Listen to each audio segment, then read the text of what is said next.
Hello दोस्तों, आपका हमारे चैनल में स्वागत है। आज हम आपको बताएंगे बीए सेमेस्टर सेकेंड, इसके अंदर इंडियन इकोनॉमिक्स मतलब भारतीय अर्थशास्त्र। इसके आज हम सभी अतिलघुत्मक प्रश्न और उसके उत्तर पढ़ेंगे। तो चलिए शुरू करते हैं, जिससे आप परीक्षा में आसानी से पास हो सकते हैं। बहुत ही इम्पोर्टेंट क्वेश्चन है। तो चलिए शुरू करते हैं। पहला क्वेश्चन है, स्वतंत्रता के समय भारतीय अर्थव्यवस्था की स्थिति कैसी थी? तो कैसी थी? चलिए उत्तर देखते हैं। स्वतंत्रता प्राप्ति के समय भारतीय अर्थव्यवस्था अत्यंत पिछड़ी हुई एवं अविकसित अवस्था में थी। अंग्रेज़ों की अनुचित आर्थिक व राजनीतिक नीतियों के कारण भारतीय अर्थव्यवस्था निर्धन, गतिहीन, पिछड़ी हुई, निष्क्रिय और कृषि प्रधान थी। देश की अर्थव्यवस्था में अल्प विकसित अर्थव्यवस्था के लक्षण विद्यमान थे। तो इस तरह से इसका उत्तर हो जाएगा। दूसरा प्रश्न है, अल्प विकास के कौन कौन से सूचक हैं? तो अल्प विकास के निम्नलिखित सूचक है। इसके अंदर पहला है प्रति व्यक्ति निम्न आय, और दूसरा विकास की संभावनाएं, तीसरा है गरीबी पर आधारित संकल्पना। चलिए तीसरा क्वेश्चन देखते हैं। आर्थिक विकास के कोई 4 घटक बताइए। तो इसका उत्तर है, पहला जनसंख्या वृद्धि, दूसरा तकनीकी ज्ञान, और तीसरा पूंजी निर्माण की दर तथा चौथा है उपलब्ध प्राकृतिक संसाधन। पांचवा क्वेश्चन है, विकसित व अविकसित देशों में अंतर बताइए। अल्प विकसित, इसका मतलब है अविकसित। अविकसित देशों में मुख्य रूप से कृषि की प्रधानता, जनसंख्या की तीव्र वृद्धि, निम्न प्रति व्यक्ति आय, पूंजी निर्माण की धीमी गति। अल्प विकसित, इसका मतलब अविकसित प्राकृतिक संसाधन, आय वितरण की विषमताएं और तकनीकी पिछड़ापन पाया जाता है। जबकि विकसित देशों में इनमें से कोई विशेषता नहीं पाई जाती है। चलिए छठा क्वेश्चन देखते हैं। आर्थिक विकास से क्या तात्पर्य है? तो आर्थिक विकास से आप क्या समझते हैं? तो चलिए शुरू करते हैं इसका उत्तर। यदि किसी देश की अर्थव्यवस्था में आय और उत्पादन में लंबे समय तक दीर्घकालीन वृद्धि हो तथा लोगों के जीवन स्तर में वृद्धि हो तो उसे आर्थिक विकास कहा जाता है। इसका सीधा सा अर्थ है, आय और उत्पादन में लंबे समय तक वृद्धि हो और जीवन स्तर में वृद्धि हो तो इसको आर्थिक विकास कहा जाता है। सातवां क्वेश्चन है, भारतीय अर्थव्यवस्था का अल्प विकसित रूप दर्शाने वाले कोई 2 लक्षण बताइए। तो इसके अंदर आपका पहला लक्षण हो जाएगा निम्न राष्ट्रीय आय और निम्न प्रति व्यक्ति आय, और इसके अंदर दूसरा आपका हो जाएगा कृषि की प्रधानता। आठवां क्वेश्चन है, जनसंख्या की दृष्टि से विश्व में भारत का कौन सा स्थान है और इसका क्षेत्रफल विश्व का कितने प्रतिशत है?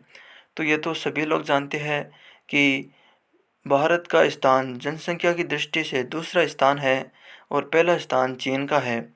और इसके अंदर विश्व का क्षेत्रफल से कुल क्षेत्रफल हमारे भारत का है 2.42%।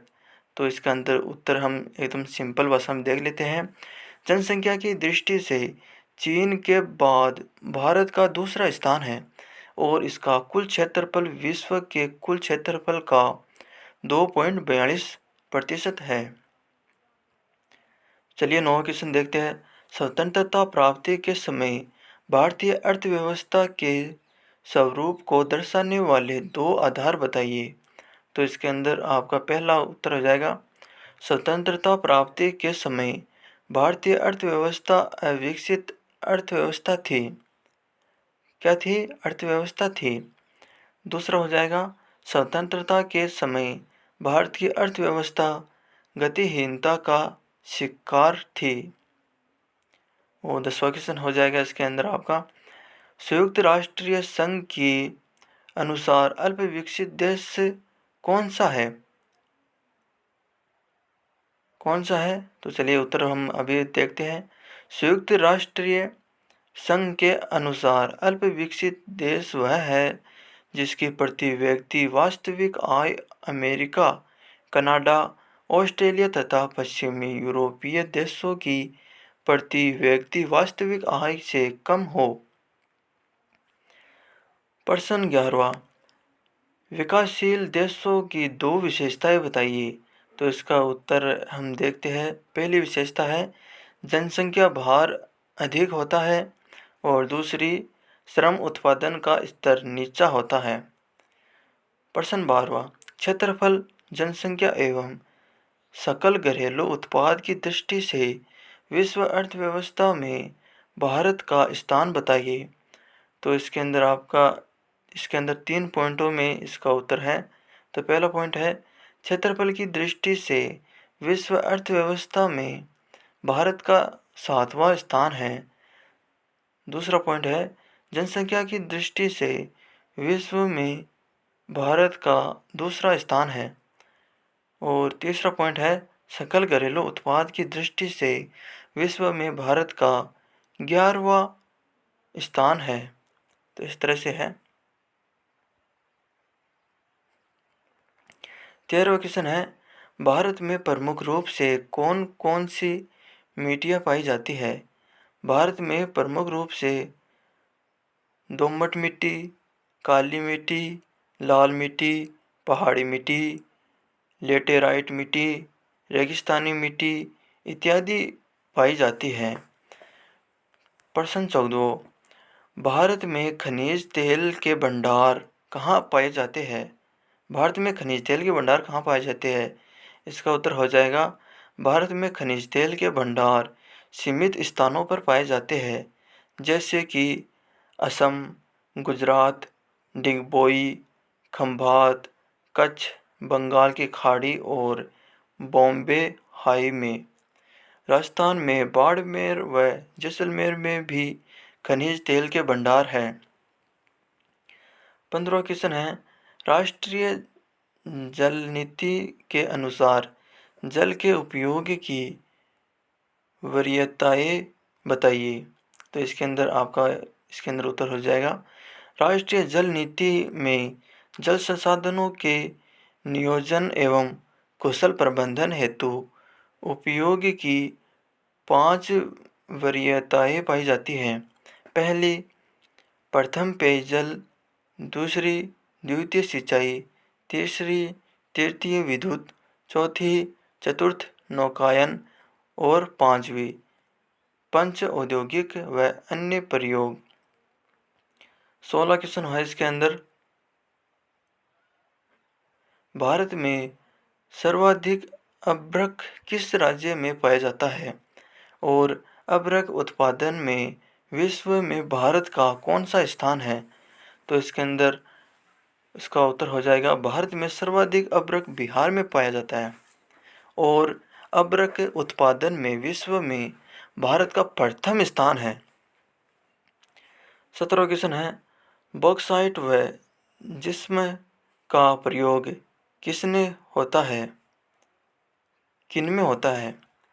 तो इसका उत्तर हो जाएगा बॉक्साइट का उपयोग मुख्य रूप से एल्यूमीनियम बनाने में, जबकि जिप्सम का प्रयोग सीमेंट उद्योग, उर्वरक निर्माण, प्लास्टर ऑफ पेरिस बनाने में किया जाता है।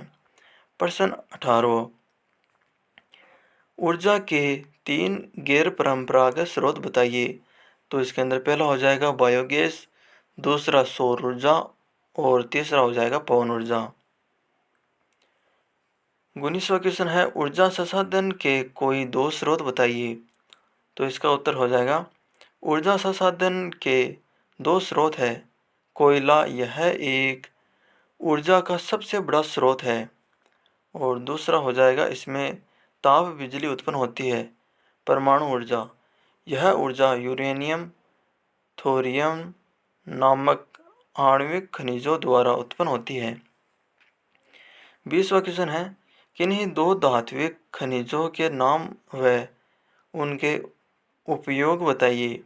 तो इसके अंदर आपका पहला उत्तर हो जाएगा मैग्नीज। यह एक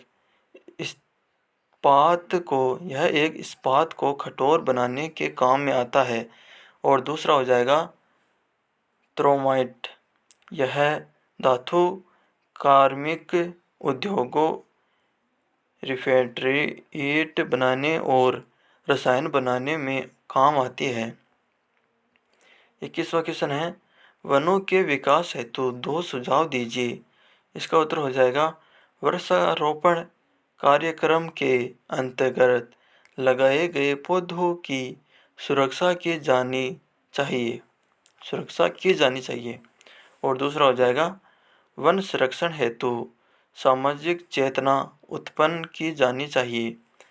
इसका 22वां प्रश्न है, वर्तमान में देश में किन किन शक्ति केंद्रों पर विद्युत उत्पादन किया जा रहा है। तो इसके अंदर आपका उत्तर हो जाएगा महाराष्ट्र में तारापुर, राजस्थान में रावतबाठा, तमिलनाडु में कल्पक्कम, उत्तर प्रदेश में नरोरा, गुजरात में काकरापार और कर्नाटक में केंगा में विद्युत उत्पादन किया जा रहा है। 23वां प्रश्न है, राष्ट्रीय आय से क्या तात्पर्य है। तो राष्ट्रीय आय से क्या तात्पर्य है, इसका उत्तर देखते हैं। उत्पादन के कारकों द्वारा लगान, मजदूरी, ब्याज और लाभ के रूप में प्राप्त आय की राशि को ही राष्ट्रीय आय कहा जाता है। प्रश्न 24वां, राष्ट्रीय आय की गणना किससे की जाती है। तो राष्ट्रीय आय की गणना किससे की जाती है, चलिए देखते हैं। राष्ट्रीय आय की गणना 3 विधियों से की जाती है। पहली आय विधि से, दूसरी मूल्य निर्वर्धित से, तीसरी है विधि से और व्यय विधि से। आय पद्धति मुख्य रूप से उत्पादन के कारकों जैसे श्रम व भूमि द्वारा उत्पन्न आय पर निर्भर है। व्यय विधि निवेश व उपभोग पर और मूल्य वर्धित विधि ज़्यादातर उत्पादन के चरणों के दौरान किसी उत्पाद में जोड़े गए मूल्य पर आधारित है। 25वां क्वेश्चन है, वर्तमान में भारत में प्रति व्यक्ति आय एवं सकल राष्ट्रीय आय कितनी है। इसका उत्तर आपका हो जाएगा, वित्तीय वर्ष 2022 में भारत के प्रति व्यक्ति शुद्ध राष्ट्रीय आय या NNI लगभग 150,000 रुपये है। इसके विपरीत स्थिर कीमतों पर सकल राष्ट्रीय आय 146 लाख ट्रिलियन रुपये थी। प्रश्न 26वां, भारत में जनाधिक्य के पक्ष में कोई 2 तर्क दीजिए। तो पहला तर्क है निम्न जीवन स्तर और दूसरा है परिवार नियोजन का अभाव। 27वां क्वेश्चन है, 15 फरवरी 2000 को घोषित नई जनसंख्या नीति की कोई 2 विशेषताएं बताइए। तो इसके अंदर आपकी पहली विशेषता हो जाएगी स्वास्थ्य बीमा योजना और दूसरी हो जाएगी राष्ट्रीय जनसंख्या आयोग का गठन। 28वां क्वेश्चन है, जनसंख्या नीति 2000 में कितने वर्ष की आयु वाले बच्चों के लिए निःशुल्क व अनिवार्य शिक्षा की व्यवस्था की गई है। तो इसके अंदर उत्तर हो जाएगा जनसंख्या नीति 2000 में 14 वर्ष की आयु तक के बच्चों के लिए निःशुल्क व अनिवार्य शिक्षा की व्यवस्था की गई है।